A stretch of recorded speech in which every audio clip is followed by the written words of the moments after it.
solo el 10% busca ayuda psiquiátrica. El otro 90% mantiene su atención o atención entre comillas y tratamiento en atención primaria. No llega al psiquiatra. Es por eso, digamos, una de las causas también de que la depresión se cronifica fácilmente, digamos, y los trastornos de ansiedad también, acuérdense, son dos patologías, dos trastornos que van de la mano. También tenemos que ver, digamos, que el trastorno bipolar tiene una característica muy especial. Es uno de los trastornos psiquiátricos que más agregación familiar tiene. ¿Qué quiere decir? Que dentro de una familia van a haber varios con ese trastorno, que muchos probablemente van a llegar a ser medicados, pero otros muchos no. Entonces, como que hay mucha carga familiar. También se han hecho datos prevalentes de la depresión, y la depresión se divide en unipolar y bipolar como lo hace efectivamente, ¿no? Y hemos visto que la unipolar, la depresión unipolar, que solo es depresión, afecta al 15% de la población y tiene una prevalencia de vida de 1%.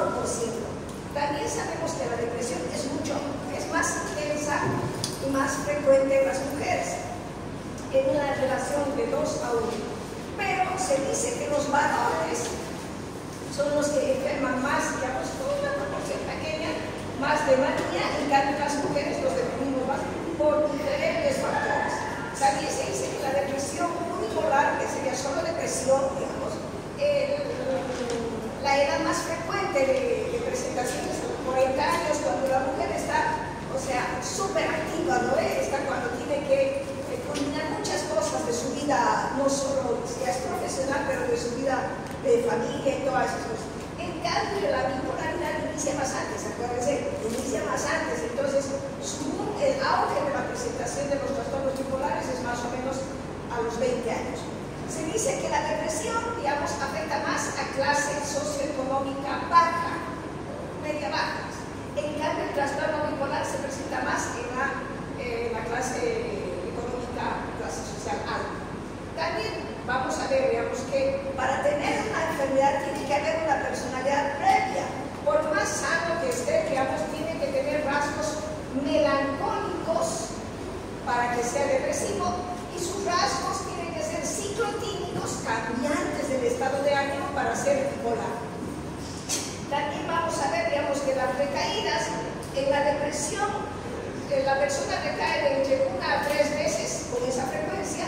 En cambio, el bipolar, como no le afecta mucho en grandes cosas, solo el estado social, la convivencia social es lo que más afecta, entonces este es un paciente que deja más rápidamente el tratamiento y sus recaídas son entre un 6 a 9%. ¿Cuánto duran, digamos, estos episodios? Podemos decir que el episodio depresivo puede durar, cuando es largo, de 12 a 24 meses, y los bipolares cortos de 6 a 9. También vamos a tener alteraciones psicomotoras en la depresión que pueden ir de la agitación a la inhibición, digamos, y el riesgo suicida, digamos, es mayor en los pacientes, vean esto, es menor en los pacientes depresivos bipolares cuando no tienen ninguna otra complicación, y terminan suicidándose más los pacientes depresivos, o sea, los bipolares, aquellos cambiantes más en esos momentos de cambios de su estado de ánimo, es donde no viven consecuencias. Entonces, por eso tenemos una breve clasificación o cuadros clínicos que los vamos a ver, no en esa magnitud, pero tenemos que conocer. Nosotros tenemos que conocer qué es un depresivo mayor, ya su nombre dice depresivo resistente, es aquel que no responde a los medicamentos, como distimia, el ciclotímico, el bipolar 1 y 2, y tenemos los trastornos del estado de ánimo relacionados con trastornos depresivos o con, digamos, abuso de sustancias. Y tenemos otros trastornos depresivos bipolares asociados a enfermedades no específicas. ¿No es la clasificación que tenemos? Dentro de la etiología, nosotros tenemos que, como ya se dijo anteriormente, tenemos la etiología se divide, digamos, en 4 grandes. Tenemos a los neurotransmisores, hay una alteración de los neurotransmisores que vamos a explicar un poquito más atrás, de la serotonina, noradrenalina y dopamina, que tienen que ver, digamos, con el estado de ánimo. También tenemos factores psicosociales que afectan para que la enfermedad se presente. Según la teoría psicoanalítica de Freud, él dice que hay una ambivalencia interiorizada hacia un objeto de amor, que sería una persona, y que puede producir una forma patológica de duelo, dolor, ¿no ven? Si este objeto se pierde o se percibe como perdido cuando se da cuenta de que está perdido. La teoría psicodinámica dice que en la depresión hay una introyección de los sujetos perdidos y esto conduce a un sentimiento interno de conflicto. Esto le va a generar culpa, ira, dolor y aversión o rechazo, dice la depresión. En cambio, en la manía, el sentimiento de inadecuación o inutilidad se transforma por medio de la negación en otras emociones. Tenemos la teoría cognitiva que habla de la triada cognitiva de Aaron Beck, donde el ser humano tiene una percepción negativa de sí mismo, tiene una interpretación negativa de la experiencia que está viviendo y tiene una percepción negativa del futuro, o sea que todo lo ve negro. A esto se aumentan, digamos, acontecimientos estresantes de la vida diaria, como ser, digamos, los factores psicosociales, ambientales, tales como acontecimientos que pueden causar cambios neuronales permanentes, que pueden llevar a predisponer a una persona a episodios posteriores de un trastorno del estado de ánimo. Por eso es importante saber, digamos, que también dentro de la etiología nosotros tenemos que buscar factores desencadenantes. Sabemos que, digamos, hay una depresión estacional, hay una influencia hormonal, digamos, y obviamente también van a haber, digamos, síndromes depresivos por alguna razón, digamos, externa.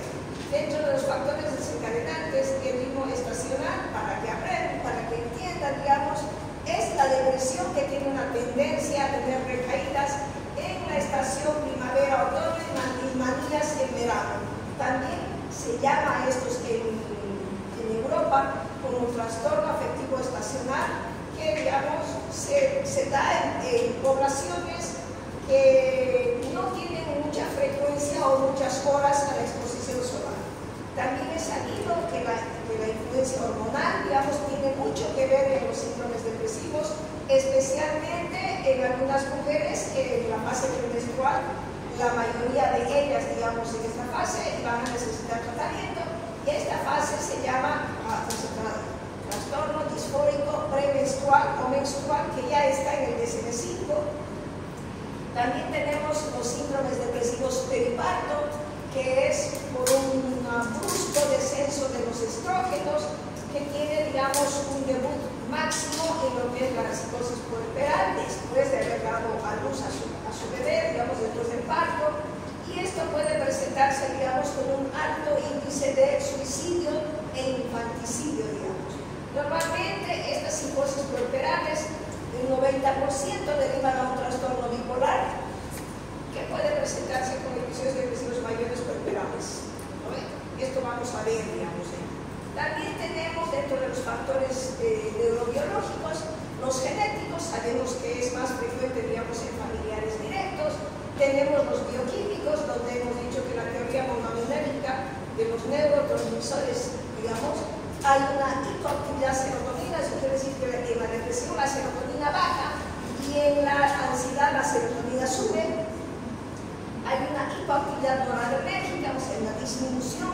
Hay alteraciones dopaminérgicas, alteraciones colinérgicas, y esto hace, digamos, que el ser humano reaccione de esas maneras.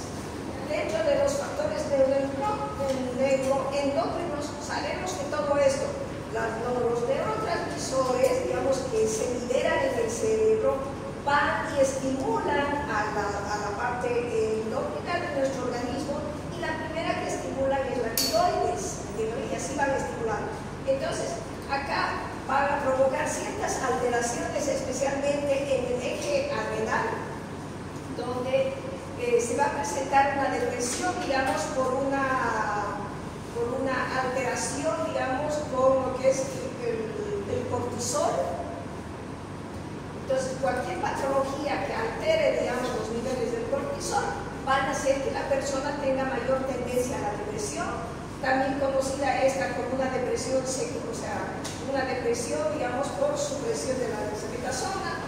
También tenemos el eje tiroideo, que van a presentar algunas alteraciones que se relacionan con trastornos afectivos, especialmente más en el hipotiroidismo, cuando hay alteraciones de la gonadotrofina, de la prolactina, de la melatonina, etc., conociendo que la melatonina es la hormona del sueño, por eso hay alteraciones del sueño.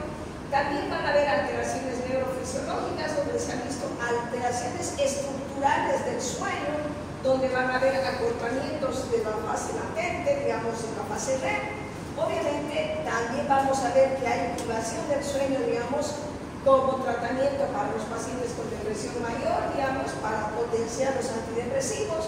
También hay factores neuroanatómicos que van a presentar alteraciones estructurales, especialmente una dilatación del ventrículo, una reducción del tamaño del lóbulo frontal y del núcleo caudado, y también puede haber una hiperactividad del sistema límbico, lo que va a llevar, digamos, a que la persona se pueda deprimir o tener un trastorno bipolar. También tenemos factores psicosociales, los cuales hay diversas teorías. Entonces, acá lo que nos indican es que siempre en la depresión o la bipolaridad va a haber, digamos, una personalidad previa. Si hay personalidad previa, y esta personalidad previa más un factor social estresante, estos van a dar este factor estresante puede ser cualquier acontecimiento vital negativo. Esto va a llegar, digamos, a alterar a la persona, provocando un trastorno adaptativo con síntomas depresivos. Y si los síntomas son graves, puede ser una depresión reactiva grave, y aquí debemos tener muy en cuenta, digamos, que el carácter reactivo de la depresión no va a variar, digamos, el abordaje de la depresión mayor. Entonces, esto va a depender de la intensidad de los síntomas. Y la intensidad de los síntomas nosotros podemos evaluarlas de la siguiente forma. Tenemos que describir los síntomas de la depresión como síntomas fundamentales, con sus pensamientos perturbadores, alteraciones conductuales y sus síntomas somáticos. Si ven, la primera característica de la depresión es la tristeza vital. Cuando hablamos de la tristeza patológica, tristeza vital, dijimos en psicopatología que era el síntoma nuclear de la depresión, ¿se acuerdan?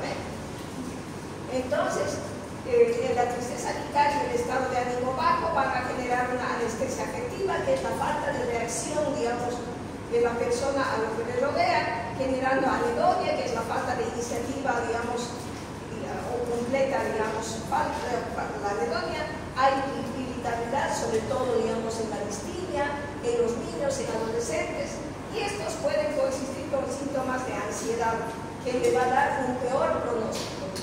Entonces, vamos a ver, si tiene características melancólicas, puede mejorar, digamos, en el día los síntomas del estado de ánimo.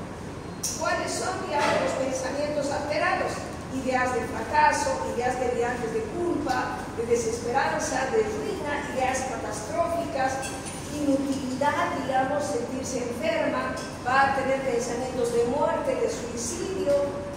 En ocasiones, estas ideas de carácter delirante van a ser, digamos, también como de supresión psicótica. Muchas veces estas ideas son congruentes con lo que le está pasando a la persona. Por eso es que también dentro de esto entra el síndrome de Cotard, donde los síntomas son incongruentes, más graves, se presenta con alucinaciones y con un alto riesgo de suicidio.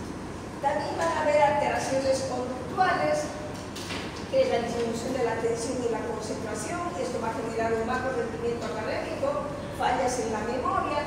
También se puede, digamos, es la falsa demencia o pseudodemencia que decimos nosotros. Puede haber un abandono del cuidado personal, alteraciones psicosomáticas, va a haber inhibición o agitación, que muchas veces la depresión puede llegar a la catatonía, depresión catatónica, especialmente en melancólicos. También va a haber alteraciones del sueño, digamos, más frecuente el insomnio y conciliación. Esto, digamos, en perfiles distintos y de despertar precoz en melancólicos. En algunos va a haber hipersomnia atípica, etc. Va a haber alteraciones del apetito, eso va a influir en el aumento o la disminución del peso. Va a haber una sensación de falta de energía y obviamente se acompaña de múltiples quejas somáticas y trastornos sexuales. Entonces nosotros tenemos que ir viendo, digamos, que estos síntomas, 1, 2, 3, 4, más importante que tenemos que ver es la duración, porque nosotros vamos a determinar si la depresión, digamos, si corresponde al diagnóstico de depresión según la duración y la intensidad, ¿no? Los síntomas pueden ser de intensidad alta o leve, dependiendo, digamos, de las personas, y de la duración. Si dura menos de 2 semanas, probablemente puede pasar como una depresión breve, digamos, reactiva a algún estímulo que está dando. Pero si dura más de 2 semanas, digamos, 6 meses, que ya consideramos como un trastorno depresivo mayor, y si su síntoma, digamos, su intensidad de los síntomas es leve, una depresión menor. Cuando ya dura más de 2 años y menos que niños, digamos, podemos hablar de una depresión mayor crónica, y si sus síntomas son leves, podemos hablar de distimia. Entonces va a depender de todo eso. En sí, nosotros debemos saber que esos síntomas son de la depresión. Entonces ya entramos a lo que está en nuestros cuadros, etc., y hablamos de los trastornos depresivos. El trastorno depresivo mayor es una depresión unipolar, o sea, solo depresión, y los síntomas presentes tienen que estar por lo menos 2 semanas vigentes ahí. Es más frecuente en mujeres y los síntomas se van a ir agravando durante las mañanas. Esto va a provocar retraso psicomotor, agitación, muchas veces se va a acompañar de alucinaciones y delirios, y este tipo de trastorno depresivo mayor se va a presentar más o menos, como decía adelante, a los 40 años, digamos, más frecuente en la mujer. Pero también este trastorno depresivo tenemos que ver, digamos, si tiene especificadores para trastorno depresivo. Si el paciente era melancólico, hay que ver el patrón estacional, si ha sido durante el inicio del periparto, si tiene características atípicas, si se acompaña de problemas de memoria, o sea, la pseudodemencia, si esta depresión es en niños, qué características psicóticas tiene, si se acompaña con ansiedad o con catatonía, nosotros tenemos que ir viendo. ¿Cuál es la clínica que vamos a ver, digamos, en los melancólicos? Los melancólicos van a presentar una falta de interés y placer en las actividades habituales en general, van a tener una respuesta deficiente a actividades agradables, un estado de ánimo depresivo diferente a la reacción habitual a eventos estresantes. Su estado de ánimo en los melancólicos empeora por la mañana pero mejora por la tarde, va a tener trastornos del sueño con despertares en la madrugada, va a haber una pérdida de apetito y de peso y obviamente sentimientos inadecuados de culpa y remordimiento. Pero también tenemos esa depresión atípica, ¿no? La clínica de estos especificadores atípicos, va a haber cambios del estado de ánimo, en un ambiente feliz, digamos, van a estar tristes, va a haber un aumento del apetito y esto va a llevar a una subida de peso, va a haber un mayor aumento de la cantidad de sueño, se van a sentir agotados con sensación de que sus piernas están muy pesadas y obviamente se van a sentir fácilmente rechazados por otros. Entonces nosotros, al hacer el diagnóstico, debemos buscar, digamos, estos criterios, ¿no ven? Los que les he dado lo mismo en una mayor o menor intensidad. La sensación subjetiva de tristeza, o sea, esa tristeza vital, con una sensación de melancolía durante un periodo prolongado. Estado de ánimo deprimido, pérdida de interés, sensación de tristeza, de desesperanza, problemas para dormir, disminución del apetito, pérdida de peso, incapacidad para concentrarse, y obviamente esto le va a generar problemas de memoria, agitación o retraso psicomotor, fatiga, disminución de la energía, sentimientos de culpa, de minusvalía, pensamientos mórbidos suicidas, va a haber anedonia, que es la incapacidad para experimentar placer, aislamiento social, falta de motivación, poca tolerancia a la frustración y pérdida de la libido. Son síntomas que van a acompañar. Así como les distribuyo en cuatro nuevos síntomas adelante, ya vamos especificando más, digamos. Lo que tienen que ver es, ¿se acuerdan cuando dijimos que los síntomas negativos de la esquizofrenia eran similares, digamos, a ciertos síntomas de la depresión? La anedonia, la apatía, la abulia, la asociabilidad. Estamos volviendo a ver. Y esos son los síntomas que más cuesta, digamos, que controle el medicamento, ¿no? Así sean estos menos aparatosos, y siendo más aparatosos las ideas delirantes y las alucinaciones, la conducta desorganizada y el lenguaje extraño desorganizado. Eso se ve más al tratamiento que estos desvíos de guarda. Es por toda esta razón, porque aquí ya van moviendo, digamos, muchos más neurotransmisores que van, digamos, alterando completamente el relacionamiento de la persona. También tenemos el trastorno depresivo persistente de la distimia, que antes se llamaba neurosis depresiva.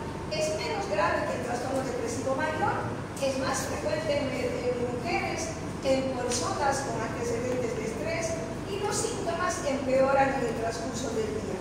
La distimia inicia más o menos entre los 20 y 35 años de edad, y los síntomas, aparte de la depresión, todo incluyen falta de apetito, problemas de sueño, fatiga, baja autoestima, concentración deficiente y sentimientos de desesperanza. ¿Cuál es la clínica del trastorno depresivo persistente? Ya vamos hablando de otro, ¿ves? Tendencia a caer fácilmente a la depresión, tiene poco entusiasmo por vivir, se inclina más, digamos, por un estado de ánimo sombrío, morboso, siempre va a tener una conducta pesimista, autocrítica, tiene una baja autoestima, tiene un temor a la desaprobación, indecisión, es suspicaz y se va a mantener con un estado paranoico. El ciclotímico, menos grave, va a presentar periodos alternantes de hipomanía y depresión moderada. Es crónica, pero no psicótica la ciclotímica. Y los síntomas están al menos durante 2 años, se presentan tanto en hombres y mujeres. Es de inicio insidioso y, digamos, más o menos está presente entre la edad, al final de la adolescencia y la edad adulta. ¿Cuáles son los síntomas del trastorno ciclotímico? Pueden presentar numerosos episodios del ciclotímico de hipomanía y depresión durante esos 2 años, y ningún episodio depresivo mayor o maníaco durante estos. Los síntomas persisten la mayor parte del tiempo y están ausentes por no más de 2 meses seguidos. Son características fenomenales. El trastorno disfónico premenstrual inicia después de la ovulación y remite en la menstruación. Comienza en la última semana del ciclo menstrual. La paciente se presenta con una variabilidad del estado de ánimo, va a tener subidas y bajadas, llantos repentinos, falta de concentración, fatiga, cambios en su apetito, cambios en el sueño y muchos síntomas físicos, como si estuviera embarazada, sensibilidad mamaria, hinchazón, distensión abdominal. O sea que va a estar muy irritable a punto de explotar y esa fase en las mujeres. Volvemos un poquito para recordar los criterios diagnósticos para depresión mayor. Debemos tener, digamos, 5 más de estos síntomas siguientes: ánimo depresivo, pérdida de interés, pérdida o aumento de peso, insomnio, hipersomnia, agitación o enlentecimiento, fatiga o pérdida de la energía, sentimientos de inocuidad, de culpa, disminución de la capacidad para pensar, concentrarse, indecisión, pensamientos recurrentes de muerte, de suicidio, planes o tentativas de suicidio. Son los síntomas. Muchas veces vemos estos síntomas y nosotros, solo para que sepan más, debemos descartar todas las posibilidades, pues pedimos pruebas psicológicas y hay muchas escalas de valoración para la depresión. Puede ser la de Beck, la de Zoom, tenemos la de Montgomery, Asberg, la de Jung, etcétera, que nos van a ayudar, digamos, a ver el grado de depresión que tiene y el grado de afectación que tiene por estos síntomas depresivos. También se sigue utilizando el test de Rorschach, que es muy bueno, digamos, para ver y calificar también ciertos parámetros. El test de la percepción temática, que es una serie de 30 imágenes que van a representar algunas cosas muy personales. Esto a nosotros nos ayuda. Algunas, el de Beck, digamos, o el de Jung, nosotros los aplicamos en el consultorio, pero hay otras más específicas, como el test de Rorschach, que necesita más tiempo la psicóloga, todo, que lo va a hacer en su consultorio la psicóloga, ¿entiendes? Porque nosotros, muchas veces para respaldar a algunas personas, por más que venga, digamos, con todos los síntomas, esté ahí, pero abatida totalmente de los síntomas, viene la familia, como familia, ¿no? Cada vez llegan solos.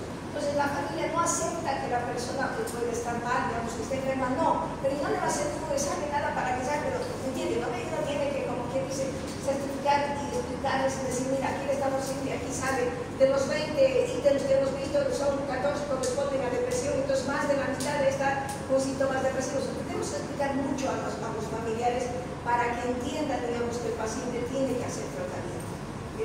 Y también es otro mundo tener que explicarles que el tratamiento no solo va a durar 1 mes, 2 meses, 3 meses, 4 meses, 5 meses, 6 meses. Mira más, pues, 9 meses. Esas son las verdades.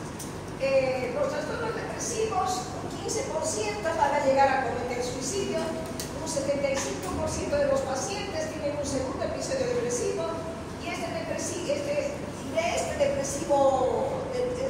episodio depresivo, en la mitad puede recuperarse, el 30% lo hace parcialmente y el 20% es el que se cronifica.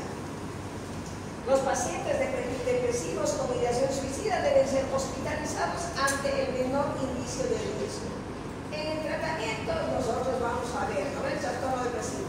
El trastorno depresivo debe tener un tratamiento psicofarmacológico y psicoterapia de apoyo.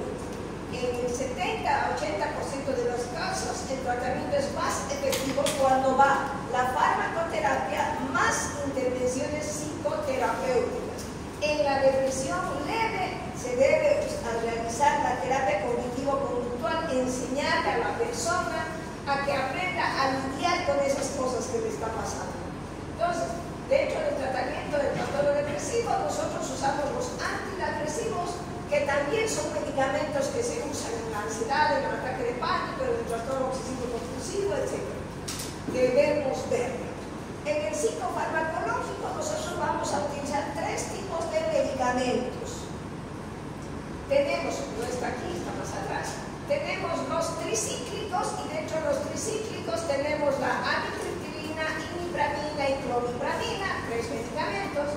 Tenemos los inhibidores selectivos de la recaptación de la serotonina, los ISRS, que son los que más utilizamos, fluoxetina, paroxetina, sertralina, citalopram, escitalopram. Los duales tenemos la venlafaxina, desvenlafaxina y la duloxetina, y tenemos los otros que son mixtos, la mirtazapina y el bupropión, digamos, que son medicamentos que usamos. Los inhibidores de la monoaminoxidasa, el otro grupo no lo utilizamos porque no tenemos en Bolivia. Yo soy psiquiatra hace 27 años y no lo he conocido en Bolivia, pero sí tenemos. Entonces, nosotros debemos utilizar, no se olvide que el paciente depresivo también está con ansiedad, con insomnio, hay malestares físicos en cualquier lado, entonces debemos ver si hay insomnio, probablemente, digamos, si el origen es ya conocido, podamos utilizar Solmidex como inductor del sueño, o la mirtazapina, que es un antidepresivo, digamos, antidepresivo hipnótico, que se puede utilizar. En la ansiedad, no se olviden, tenemos que utilizar también antidepresivos y ansiolíticos, y tenemos que ir viendo, digamos, todo esto. Ahí están las alternativas de tratamiento del grupo. Los medicamentos que tenemos son estos en Bolivia, miren. Tenemos el citalopram, que viene en comprimidos de 20 miligramos, con todos esos nombres que se los voy a pasar para que vayan viendo y que tengan que tener, porque al final yo les voy a preguntar nombres de medicamentos, ¿no ven? Les he dicho. Tenemos el citalopram, proxetina, paroxetina, sertralina. El citalopram tiene comprimidos de 20, es citalopram de 10 y 20 miligramos, proxetina de 20 miligramos, paroxetina de 20 miligramos, sertralina de 50 y de 100 miligramos. Tenemos los inhibidores selectivos de la recaptación de serotonina y noradrenalina, llamados duales, la duloxetina, venlafaxina y la desvenlafaxina que falta acá. Tenemos los noradrenérgicos, o sea, que son, digamos, los antidepresivos, como sea la mirtazapina con el nombre Ciplex, y los tricíclicos, la amitriptilina, clomipramina e imipramina. Ahí están. Eso les voy a pasar. Entonces, ya saben, el tratamiento tiene que ser, digamos, un tratamiento de acuerdo, digamos, a los síntomas y a la respuesta que tienen ellos. Muchas veces nosotros vamos a tener que hacer una sinergia o aumentar la medicación, digamos, o usar otras sustancias para ayudarnos dentro de lo que es el tratamiento. Si hay muchas ideas de suicidio, etcétera, nosotros debemos dar, digamos, litio para prevenir eso, digamos, para prevenir.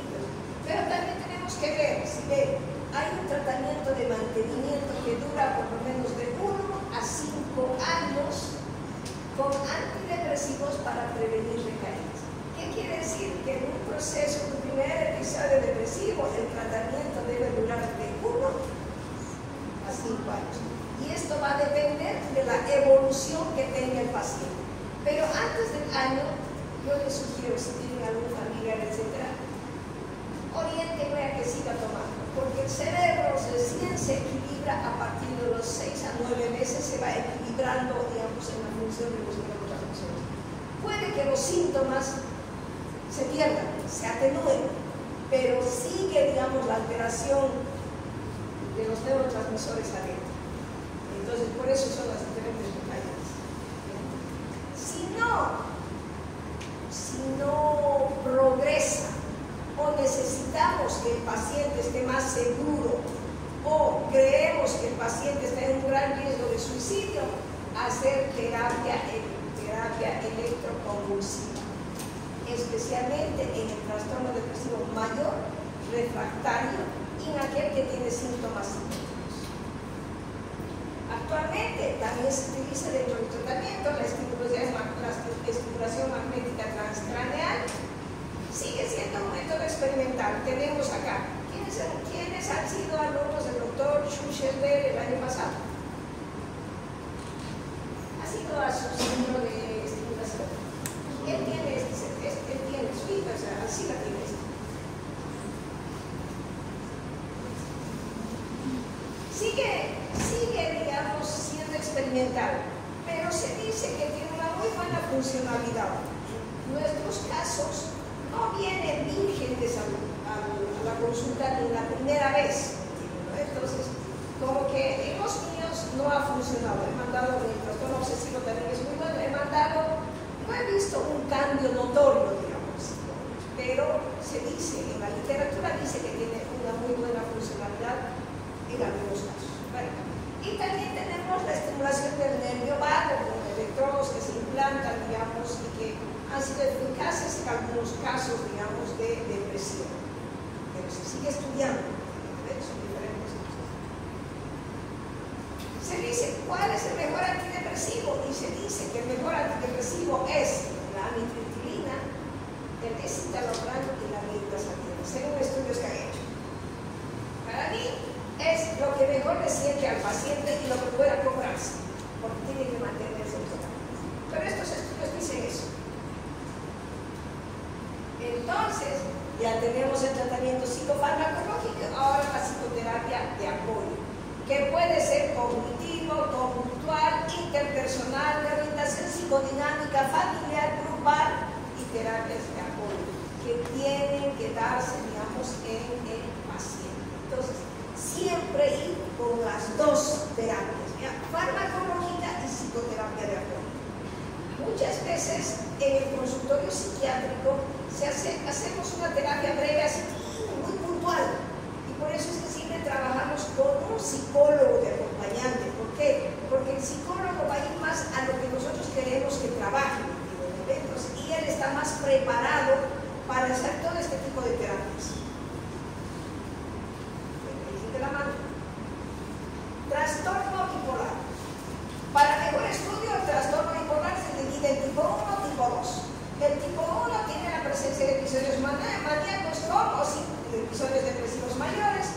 El tipo 2 tiene por lo menos la presencia de un episodio depresivo con o sin episodios hipomaníacos.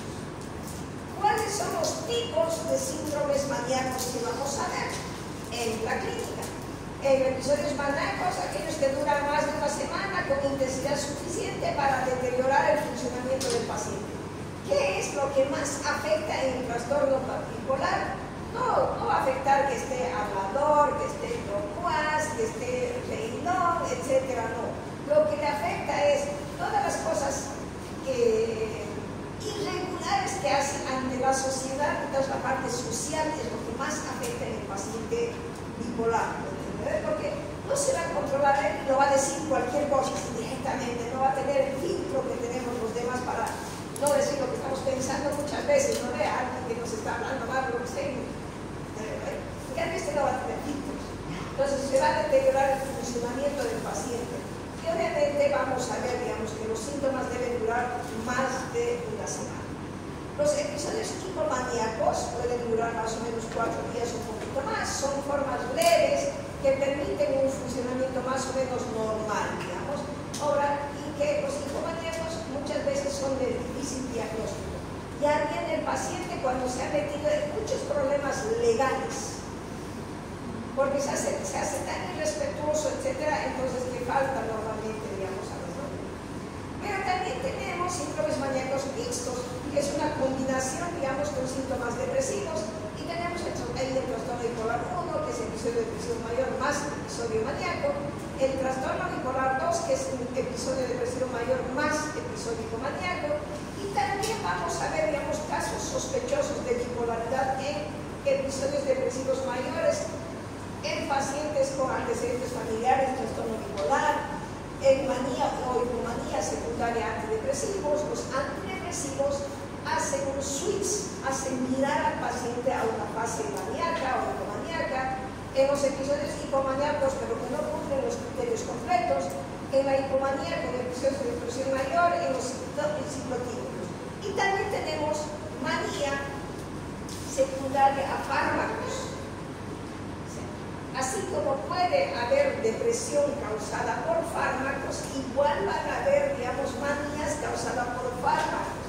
Entonces hay que ver, digamos, cualquier paciente que les venga en caso maníaco mayor de 45 años sin antecedentes psiquiátricos, posibles causas de su manía van a ser enfermedades neurológicas, ya sea infecciosas, digamos, o ya sea la neurosífilis, etcétera, que causen una inflamación del cerebro.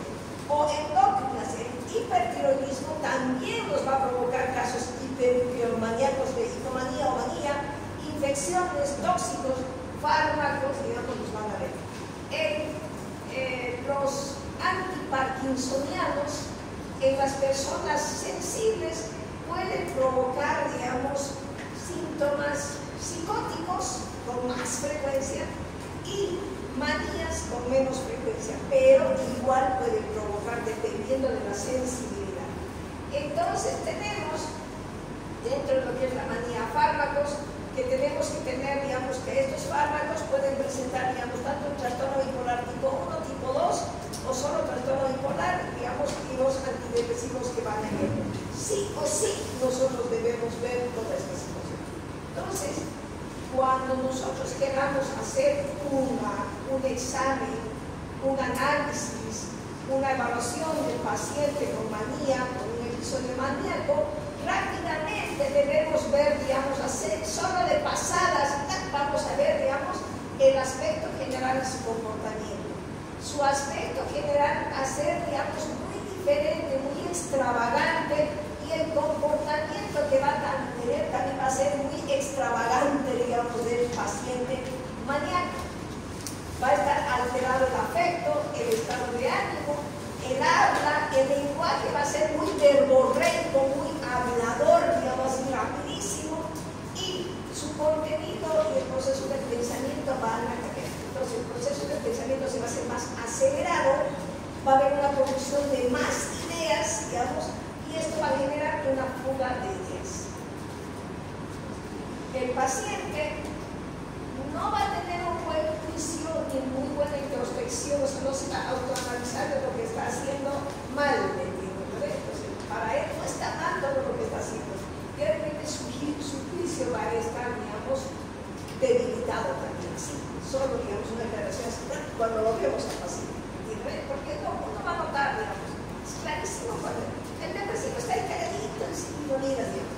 Pero el maníaco está pues exacerbado, digamos. ¿Cuál es el estado, digamos, los síntomas del episodio maníaco y del hipomaníaco? El maníaco, su estado de ánimo está elevado, está expansivo, está irritable, hay un aumento de la autoestima, tiene sentimientos de grandeza, no tiene mucha necesidad de dormir, para él 2 a 3 horas son suficientes, está verborreico, con deseos de seguir hablando, hay taquipsiquia, pensamiento acelerado, y la taquipsiquia se acompaña de taquicardia, ¿no ves? El lenguaje acelerado. Se distrae con gran facilidad, es incapaz para enfocarse, en cuanto a sus gastos son excesivos, especialmente en actividades placenteras, sexo, juegos al azar, gasta lo que tiene y lo que no tiene, y tiene una capacidad muy grande, digamos, para enredar a las personas y conseguir que las otras personas le den. Esto va a generar un deterioro grave de su funcionamiento ocupacional y social, y es lo que más, digamos, llama la atención, y por eso pierde sus trabajos. ¿Cómo es la clínica del episodio hipomaníaco? El estado de ánimo es expansivo, es elevado, es irritable, pero de menor duración que el estadio maníaco. Hay aumento de la estima, sentimientos de grandeza, hay menos necesidad de sueño, está verborreico, con deseos de seguir jugando, taquipsiquia, se distrae fácilmente, es incapaz para enfocarse, concentrarse, de su dedicación, un gasto excesivo en actividades placenteras, sexo, juegos del azar, es menos grave que la manía y sin cambio significativo del funcionamiento cotidiano. No se dan mucha cuenta, digamos, en el comportamiento, salvo cuando ya ha exagerado. ¿Cuál es la evolución del pronóstico del trastorno bipolar? El 90% de los pacientes presentan al menos otro episodio afectivo de cualquier polaridad, y la mayoría de estos pacientes presentan episodios depresivos, hipomaníacos y maníacos. El trastorno bipolar tipo 1, a los 5 años, menos del 20% de los pacientes bipolares consiguen un buen funcionamiento social y ocupacional. El trastorno bipolar 2 es algo mejor. El 50% de los pacientes realizan un intento de suicidio, y entre el 10 al 20% se suicidan. Pero estos se suicidan porque llegan al extremo, digamos, de no prever las consecuencias de sus actos, ¿correcto? Después por impulsividad. ¿Cuál es el tratamiento del trastorno bipolar? Pues es biológico y es psicológico. Dentro del biológico no se incluye, nosotros hablamos del tratamiento farmacológico. Los pacientes con enfermedad recurrente de trastorno bipolar, el tratamiento tiene que ser, digamos, un tratamiento bien y de mantenimiento. Y durante este tratamiento a largo plazo se requiere, digamos, el seguimiento del laboratorio, como ser, o sea, la glicemia, para ver cómo está. En el psicológico es muy importante la psicoterapia, junto con los psicofármacos, que es muy eficaz, sola no, y obviamente se indica al paciente que está experimentando, o sea, no está indicado en pacientes maníacos porque no nos van a hacer caso, pero una vez que controlamos la manía, ya el paciente puede entrar, digamos, a psicoterapia de apoyo. En el biológico, el tratamiento de primera línea, litio, está primero, ¿eh? Ya después viene el ácido valproico, la olanzapina, todos los medicamentos. Como estabilizadores del estado de ánimo, nosotros tenemos al litio, el ácido valproico, la carbamazepina, la gabapentina, la lamotrigina, el topinamato, etc. Son medicamentos que vamos a usar, pero de primera línea usamos el carbonato de litio. Ya en los episodios maníacos agudos, muchas veces necesitamos utilizar sedantes potentes. El otro día se acuerdan que les he hablado del haloperidol, de la clorpromacina, de la levomepromacina, y hemos hablado de los cócteles míticos que se daban a los pacientes que no quieren tomar la medicación o que en su estado de agitación no van a tomar la medicación y se tienen que inyectar. Pues aquí, digamos, hacemos eso. Usamos, digamos, intramuscular, y después, y ahora cuando el paciente toma el clonazepam, digamos, para controlar la ansiedad, la irritabilidad, el haloperidol, la olanzapina, la risperidona, la clozapina, utilizamos, digamos, para que nosotros controlar los síntomas psicóticos del paciente. Porque sí sí o sí el paciente ya en estado maníaco se va a presentar con alteraciones del pensamiento, no hay taquipsiquia, con pensamiento acelerado. Ese pensamiento acelerado va a llevar a fuga de ideas. Esa fuga de ideas va a llevar, digamos, va encadenado a las ideas delirantes megalomaníacas, ¿se acuerdan, no ve? De poder, de grandeza, o digamos de que es hijo de Dios. Esas son las ideas delirantes que más acompañan al trastorno bipolar. Entonces tenemos que ir a controlarnos. Como les dije, el litio es el pilar del tratamiento del trastorno bipolar. Antes de dar hay que hacer pruebas, hemograma, etc. Y las dosis deben concentrarse, digamos, en las dosis en sangre, digamos. Y la concentración de litio no puede pasar de 0,8, que es lo básico, a 1,2 equivalentes. Si el litio, el dosaje en sangre aumenta de 1,2, entonces nosotros ya estamos entrando en un estado de toxicidad y el litio puede llevarnos a la muerte, porque rápidamente pasa de la dosis óptima a la dosis letal. Por eso es muy importante hacer esto. Y dentro de esto nosotros debemos ver paciente que toma litio. El litio es una sal.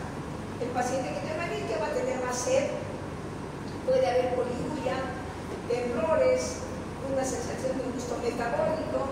Cuando ya sube la concentración puede haber engordamiento cognitivo, malestar gastrointestinal, edemas. En ese caso hay que cortar los vómitos, hay que cortar directamente.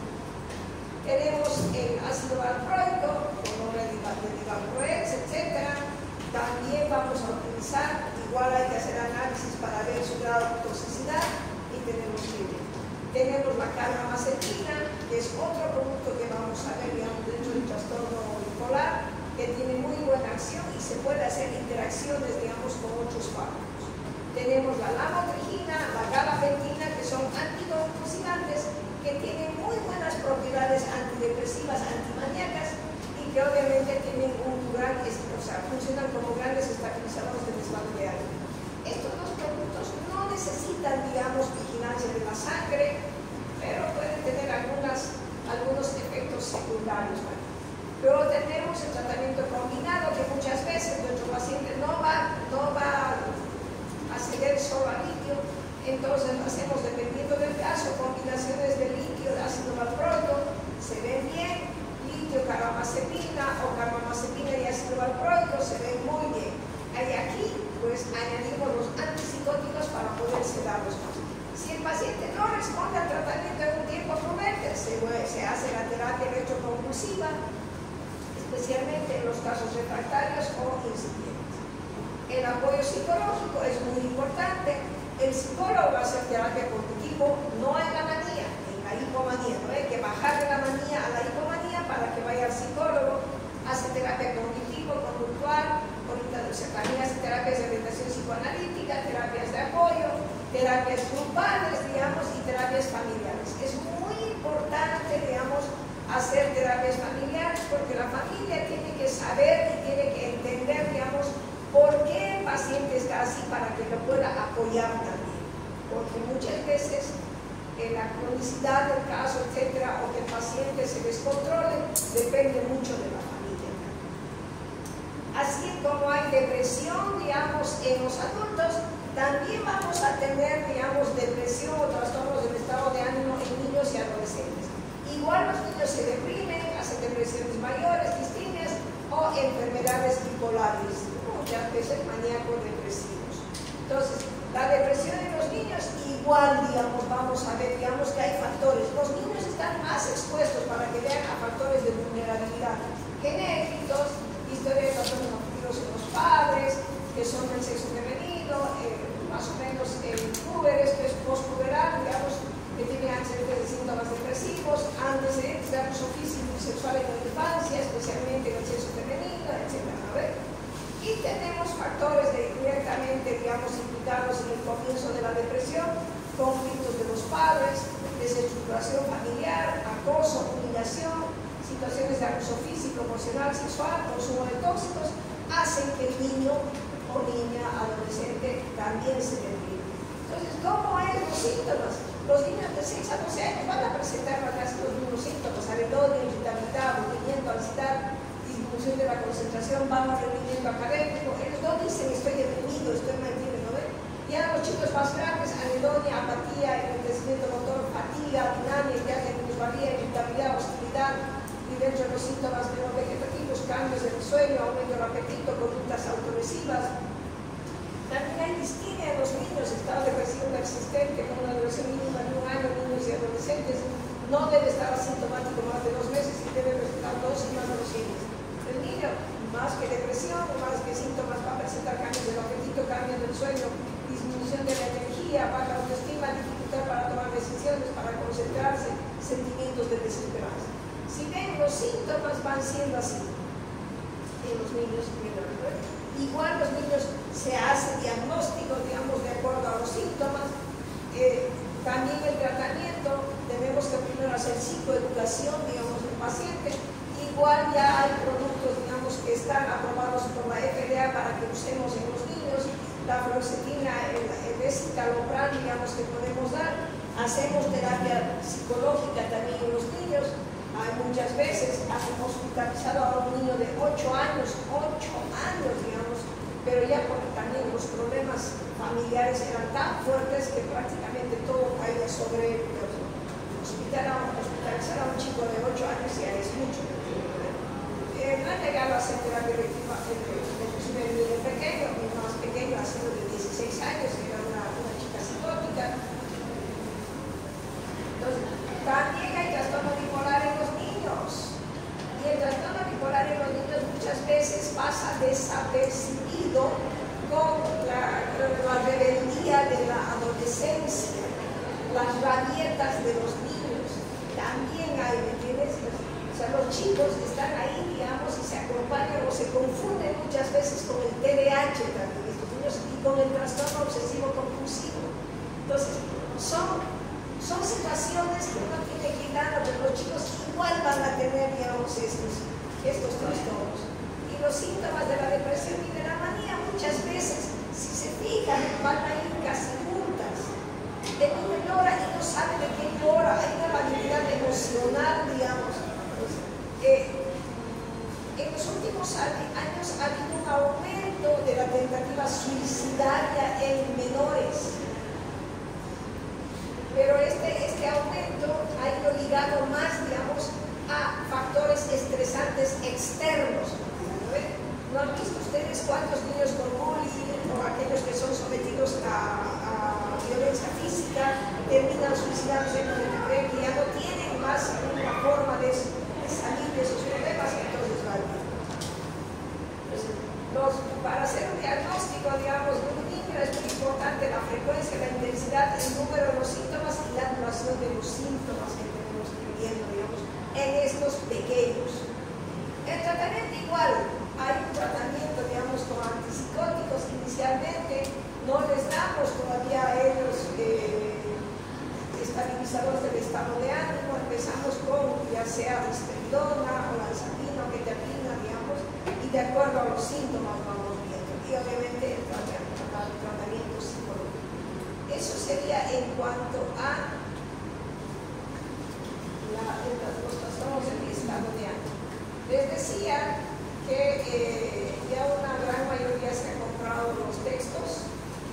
El examen va a salir del texto y solo algunas cositas que crean que no está por ahí va a salir del libro grande.